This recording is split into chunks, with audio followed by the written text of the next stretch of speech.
Les tensions continuent entre Ottawa et les dentistes au sujet du nouveau régime canadien de soins dentaires. Le programme doit offrir des services dès le mois prochain. Mais selon les associations représentant les dentistes, c'est loin d'être sûr qu'un nombre suffisant de leurs membres s'inscriront pour soigner les 1,6 million de personnes âgées inscrites. Ottawa a annoncé 13 milliards de dollars sur 5 ans pour ce programme, puis 4,4 milliards de dollars par la suite pour toutes les provinces et les territoires.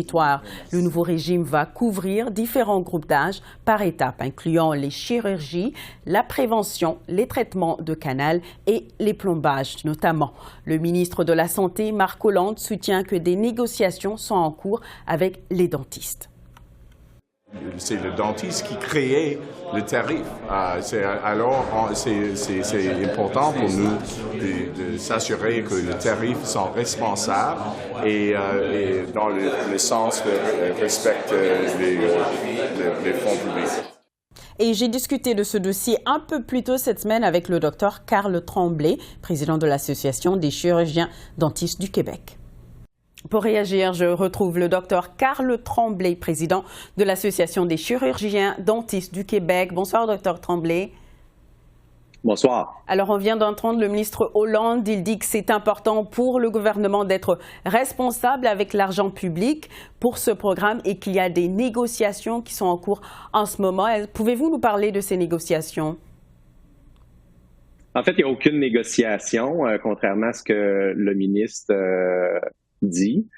Mais on comprend depuis le début là, que le gouvernement a un enjeu budgétaire. Le problème, puis c'est regrettable, c'est que ça fait depuis près de 2 ans qu'on dit au gouvernement et que le gouvernement sait qu'on va charger nos tarifs habituels. Alors, on se serait attendu que dès le début, le gouvernement dise clairement aux Canadiens que le remboursement effectué dans le cadre de ce programme-là serait un remboursement d'une partie de la facture seulement, sans laisser miroiter le fait qu'il pourrait y avoir des soins gratuits ou que peut-être que certains dentistes généreux se contenteraient uniquement du remboursement du fédéral. Puis c'est cette façon de faire-là qui a créé des attentes irréalistes chez plusieurs bénéficiaires de ce programme-là. Puis, en plus de transférer sur les épaules des dentistes une grande partie de la responsabilité de l'atteinte des cibles d'accessibilité visées par ce programme-là. Donc, le gouvernement devrait plutôt expliquer dès maintenant que c'est un programme qui est évolutif et que si les montants consentis par le fédéral ne permettent pas d'atteindre les cibles d'accessibilité, alors le fédéral révisera ses grilles pour se rapprocher davantage des nôtres puis améliorer la situation rapidement. Mais c'est pas ce que le ministre fait.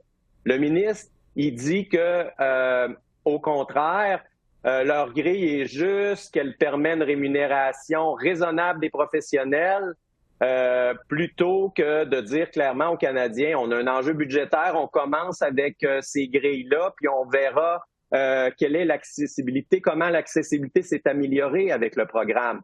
Mais nous, on ne négocie pas la grille. Là. Ils nous ont dit, voici la grille pour 2024. Vous avez le droit de charger la différence. C'est ce qu'on va faire et on ne négocie pas du tout les tarifs présentement. Bon.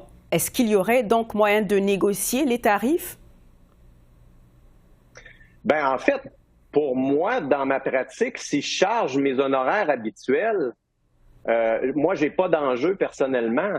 L'enjeu est pour l'accessibilité pour les gens plus pauvres, les plus démunis. Donc, si le ministre veut s'assurer que ces gens-là puissent venir nous voir dans nos cliniques, ben, il doit s'assurer que ces gens-là aient le moins d'argent possible à sortir de leur poche. Alors, c'est le fédéral qui se fixe ses propres cibles. Alors, il devra, comme je vous disais, évaluer le programme pour voir s'il atteint ses objectifs. S'il atteint ses objectifs, il peut garder sa grille de la façon qu'elle est actuellement. Puis s'il voit que les gens trouvent qu'ils ont trop d'argent à sortir de leur poche puis qu'ils se privent encore d'aller chez le dentiste, ben ils auront une réflexion à faire puis dire est-ce qu'on consent plus d'argent pour ce programme. Bon, le gouvernement a quand même affirmé, là, lors du dévoilement du programme, que les Canadiens dont le revenu familial net est inférieur à 70 000 $ ne paieront pas de quote-part. Est-ce que ces services seront gratuits? c'est ce que je vous expliquais tantôt. Ils ne paieront pas de quote-part par rapport à la grille gouvernementale, mais ils vont devoir payer la différence entre la grille du gouvernement et nos tarifs habituels. Donc, il n'y a aucun patient qui va sortir d'un bureau de dentiste du Québec couvert par le programme fédéral et qui n'aura pas à sortir son portefeuille. Tout le monde va avoir à se rendre à notre tarif habituel. Bon, on est à seulement quelques semaines du début du programme. Le ministre Hollande parle de milliers de dentistes inscrits. Est-ce que plusieurs de vos membres se sont inscrits, monsieur? Ben écoutez, c'est public, hein? On peut le voir sur le site de Sun Life. On n'a qu'à taper je recherche un professionnel de la santé qui est prestataire de soins. Et nous autres, on a fait l'exercice au Québec, puis on a répertorié à peine un peu plus de 600 dentistes présentement inscrits sur un peu plus de 5000 dentistes au Québec.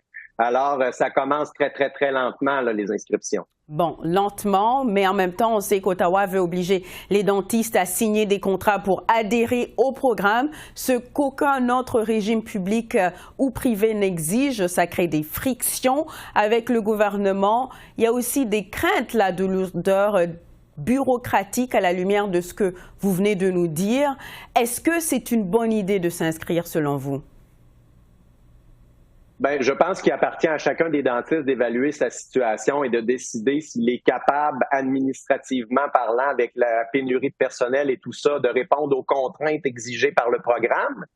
Mais nous, de notre côté, on a toujours demandé au gouvernement de ne pas demander d'adhésion obligatoire des dentistes, comme une assurance privée. Une assurance privée, vous faites affaire avec la compagnie Manuvie ou la compagnie Desjardins, vous venez à mon bureau pour recevoir les traitements, puis je n'ai pas à m'inscrire comme fournisseur auprès de ces compagnies-là pour pouvoir vous rendre le service.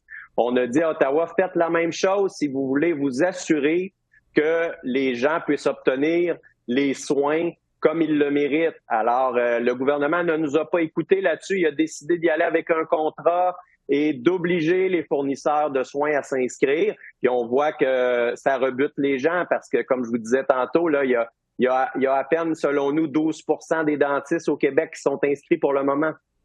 Bon, 12%, donc dossier à suivre au cours des prochaines semaines. Merci beaucoup, M. Tremblay, pour vos précisions et je vous remercie. Merci beaucoup. Au revoir. Au revoir.